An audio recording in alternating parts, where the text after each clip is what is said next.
बहुत बहुत स्वागत है आपका। Thank you very much for coming to the session. तो आज की प्रैक्टिस हम शुरू कर दें।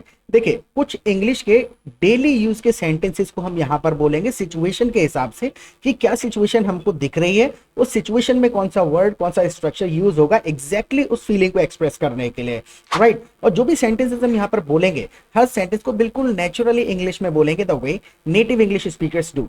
और हर सेंटेंस का स्ट्रक्चर, लॉजिक और ग्रामर वगैरह साथ के साथ डिस्कस करते हुए चलेंगे। So please stay tuned and watch this video to the end. पूरा देखिएगा।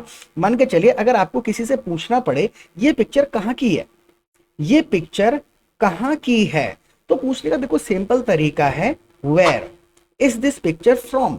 ये पिक्चर कहाँ की है, को मिलान नहीं करना है। Where is this picture from, from लगा देंगे, ये पिक्चर कहाँ से है अगर आप समझ के देखें हिंदी में, राइट। मान के चलिए आपको किसी फ्रेंड के साथ आप एल्बम देख रहे हैं, या फिर कोई किसी ने आपको कोई इमेज भेजा है मोबाइल पर और आपको पूछना है यार ये पिक्चर कहाँ की है, तो सिंपल आप पूछ सकते हैं where is this picture from, where is this picture from.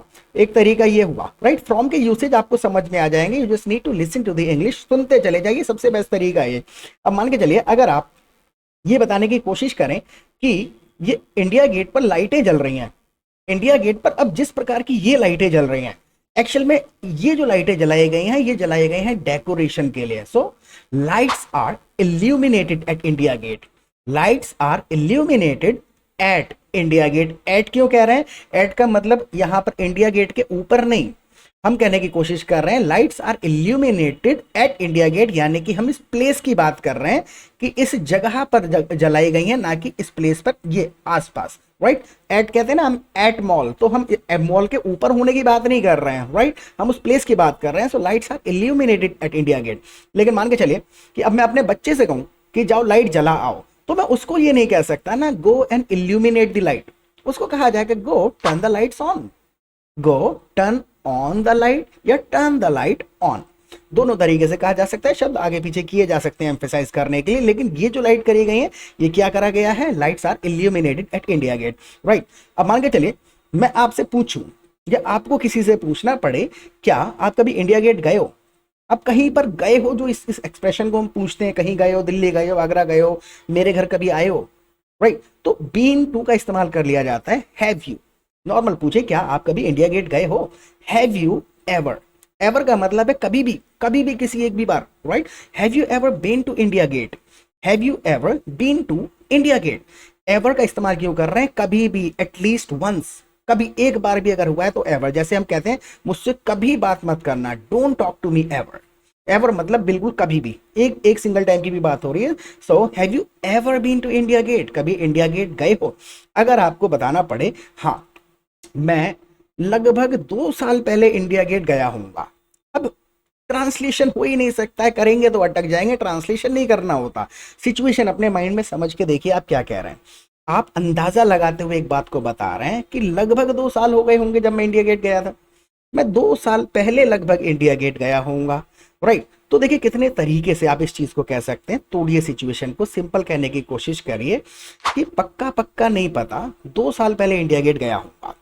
पक्का पक्का नहीं पता का कोई ट्रांसलेशन नहीं है, आई एम नॉट श्योर। आपने इंडिकेशन दे दिया कि पक्का नहीं है, कंफर्म नहीं है, 100 बातें कही जा सकती हैं। So I am not sure, I think, I think लगा के आपने इंडिकेशन दिया, अंदाजा लगा रहा हूं। I am not sure, I think it's been about 2 years since I visited India gate.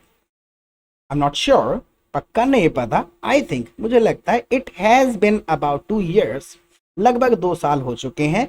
किस चीज को? Since I visited India Gate, जब मैं इंडिया गेट गया था, राइट। पूरा सेंटेंस एक बार मेरे साथ बोल करके देखिए। I am not sure, it's been about 2 years since I visited India Gate, right. इसी चीज को आप दूसरे तरीके से भी कह सकते हैं, I might have visited India Gate 2 years ago, I might have visited. Might have visited का भी मतलब कुल मिला के आप इंडिकेशन दे रहे हैं, लेकिन इतना literal grammar actually in the conversation use होता नहीं है। हालांकि पता होना जरूरी है और इसमें ज्यादा डीप डाइव नहीं करेंगे माइट हैव में, क्योंकि पुराने सेशंस में कम से कम 100 बार डिस्कस कर चुके हैं, बहुत डीपली समझ चुके हैं इसकी यूसेज। तो पुराना वीडियो देख लीजिएगा, आई होप पता ही होगा आपको। So I am not sure, it's been about 2 years since I last visited India Gate, जब मैं आखिरी बार इंडिया गेट गया था। अगर आपको किसी से पूछना पड़े आप आखिरी बार इंडिया गेट कब गए थे, आप आखिरी बार इंडिया गेट कब गए थे, When did you go to India Gate last? Last लगा देंगे। देखिए इंग्लिश बड़ी आसान है, क्योंकि इंग्लिश में ना पूरे पूरे स्ट्रक्चर नहीं बोले जाते, इंग्लिश में पोर्शंस बोले जाते हैं, छोटे छोटे, right. When did you go to India Gate, आप इंडिया गेट कब गए थे, लास्ट। आप ऐसे कह सकते हैं when did you go to India Gate last, आपने इस तरीके से कह दिया, या फिर when did you last go to India Gate. ये थोड़ा फिर एक फ्लुएंसी की तरफ आप बढ़ते चले जाएंगे तो वर्ड्स आपको एग्जैक्ट जगह पे लगाने आ जाएंगे, हालांकि दोनों का मतलब वही है, when did you last go to India Gate, आपने ऐसे कह दिया। या फिर आप सेंटेंस को तोड़ के भी बोल सकते हैं, when was the last time, when was the last time you went to India Gate. इसका मतलब ये तीसरा स्ट्रक्चर है। आप समय पूछ सकते हैं when was the last time you went to India Gate, right. आपको किसी से पूछना पड़े आपको इंडिया गेट गए हुए कितने दिन हो गए, कितने दिन हो गए, हाउ मेनी डेज। अब एग्जैक्टली कुछ कुछ चीजें हैं जो हमको क्लियरली ही बोलनी पड़ती हैं, right. So how many days have passed, how many days have passed, कितने दिन बीत गए हैं, since you went to India Gate. How many days have passed, since लगा देते हैं इस कंडीशन में, यानी कि वो स्टार्टिंग पॉइंट वो एंड पॉइंट बताओ। सिंस जब से you went to India Gate, how many days have passed since you went to India Gate. अगर आपको बताना पड़े I want you to repeat this sentence, don't rewind the video, I hope कि आपको याद होगा, आप लिखने की कोशिश करो। जितने समय पहले भी आप इंडिया गेट गए थे बताने की कोशिश करो कि पक्का पक्का तो याद नहीं है, लेकिन इतने समय पहले मैं इंडिया गेट गया होऊंगा, राइट। सुनते समय लगता है कि हमको समझ में आ गया, तो समझ के रिपीट करना है। तो देखिए आपको ये बात बताना आया या नहीं आया। और एक चीज और मैं आपको बता दूं कि वीडियो देखते समय कभी भी आपको कोई कंफ्यूजन होता है या फिर इस पिक्चर के बारे में आपको कुछ एक सेंटेंस माइंड में आ रहा है, ये बोलना चाहिए, कैसे बोला जाएगा, जो भी डाउट जो भी क्वेश्चन आपके माइंड में है आप कमेंट सेक्शन में पूछ सकते हैं, हम आपको रिप्लाई कर देंगे। Alright, so please participate while watching the video, साथ के साथ पार्टिसिपेट किया करें, क्योंकि हो सकता है मेरे माइंड में काफी एक इंटरेस्टिंग सेंटेंस स्ट्रक्चर इस वक्त नहीं आया हो बताने लायक, आपके माइंड में आया है तो आप कंट्रीब्यूट कर सकते हैं by asking the question, right. हाँ, मान के चले, अगर let's move to next image, अगली हाँ एक बहुत इंपॉर्टेंट सेंटेंस है। अगर हम ये बताने की कोशिश करें कि इंडिया गेट पे शहीदों के नाम उकेरे गए हैं, काफी कॉम्प्लिकेटेड, मतलब कि काफी ज्यादा लिटिल वर्ड्स यूज करेंगे, वोकैबुलरी थोड़ा सा सीखते हैं। इंडिया गेट पर शहीदों के नाम उकेरे गए हैं, उकेरने का मतलब समझ रहे हैं, कोई चीज रिटन है तो वो पेन पेंसिल से हमने लिख दिया है, उकेरना मतलब पत्थर को खोद खोद के। तो मार्टर्स नाम, मार्टर्स जो होते हैं वो शहीद होते हैं, इंडिया गेट पर शहीदों के नाम उकेरे गए हैं। तो the names of martyrs, the names of martyrs are carved, carve CARVED, carve, carve का मतलब होता है उकेरना। The names of martyrs are carved at India Gate, India Gate पे उकेरे गए हैं। अब दो तरीके से उकेरा जा सकता है एक पत्थर के ऊपर किसी भी चीज को, या तो अंदर की तरफ उकेरा जा सकता है या फिर साइड का पोर्शन हटा के बाहर की तरफ उकेरा जा सकता है किसी आकृति को, राइट। तो अंदर की तरफ अगर उकेरे गए हैं तो आप उसको ऐसे बता सकते हैं, the names of martyrs are carved inward. Inward का मतलब है अंदर की तरफ, और अगर कोई चीज बाहर की तरफ उकेरी गई है तो outward, inward and outward. So the names of martyrs are carved inward at India Gate. India Gate पर उकेरे गए हैं। What the point? Let's move to the next picture. अब फिर से थोड़ा सा एक बार रिवीजन करके देखिए। अगर आपको किसी से पूछना पड़े ये पिक्चर कहाँ की है, ये पिक्चर कहाँ की है, आप बोल करके देखिए Where is this picture from? अगर आपको कहना पड़े कि मुझे ये पिक्चर वाटर पार्क की लग रही है, मुझे ये पिक्चर वाटर पार्क की लग रही है, मुझे, अब आप अपने आप पे एम्फेसाइज करिए। कहने के बहुत सारे तरीके हो सकते हैं, आप सिंपल कह सकते हैं I think, simple, I think this picture is from water park. From लगा देंगे क्योंकि वाटर पार्क की लग रही है, फ्रॉम का मतलब रिलेट करके बता रहे हैं, वहां ओरिजिनेट हुई है, वहां ली गई है। फ्रॉम का मतलब से, की वगैरह नहीं है। I think this picture is from water park, right. लेकिन अगर हमें यहाँ, अगर आपको मैं पूछूं एक चीज और आपको किसी से पूछना पड़े आपको पिक्चर में कितने लोग दिख रहे हैं, आपको पिक्चर में कितने लोग दिख रहे हैं, दिख रहे हैं का कोई ट्रांसलेशन नहीं है, राइट। बन सकता है अगर टेक्निकली हम इसको ट्रांसलेट करने पे आए, लेकिन अगर आपको किसी से पूछना है कितने लोग दिख रहे हैं, यहाँ पे तुम्हें ये दिख रहा है वो दिख रहा है, तो सिंपल कैन यू सी, या फिर how many people do you see in this picture, how many people do you see in this picture. ये एक कॉमन तरीका हो गया, नेचुरल तरीका हो गया बोलने का या पूछने का।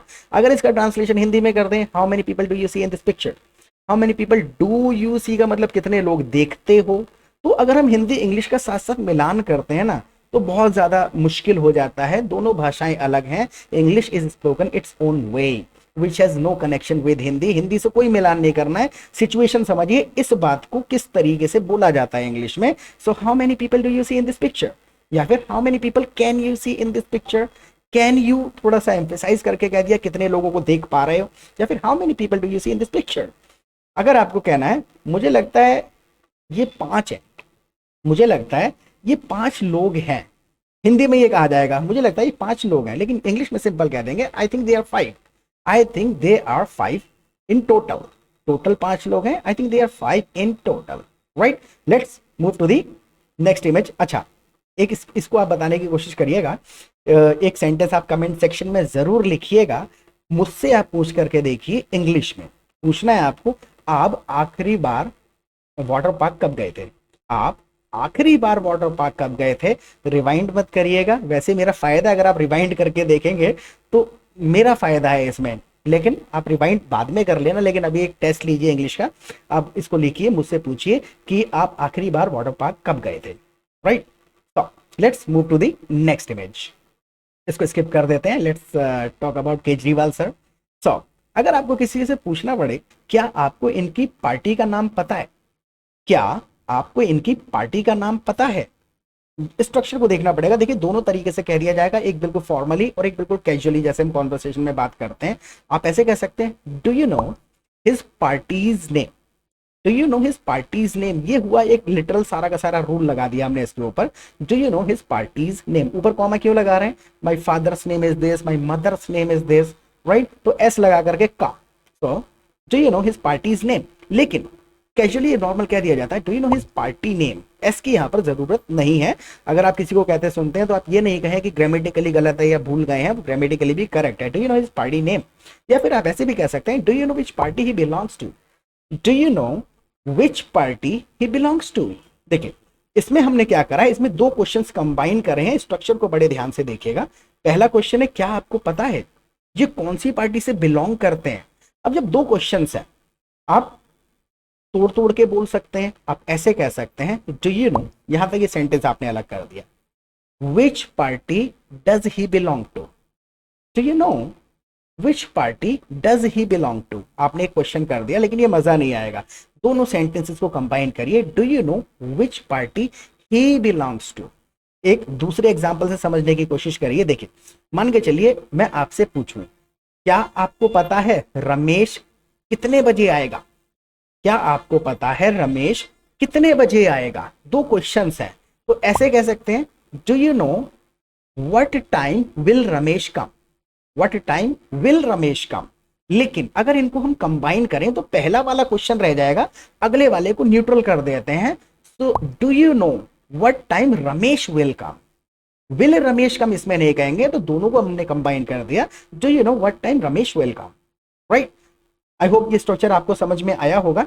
अगर आपको समझ में आया, थोड़ा सा स्ट्रेस लीजिए, कम से कम 50 स्ट्रक्चर्स आपके माइंड में अभी के अभी घूम जाएंगे। जो हमने जिस प्रकार का स्ट्रक्चर बोला है, इसको यूज करके कोई ना कोई सेंटेंस बनाने की कोशिश करिएगा।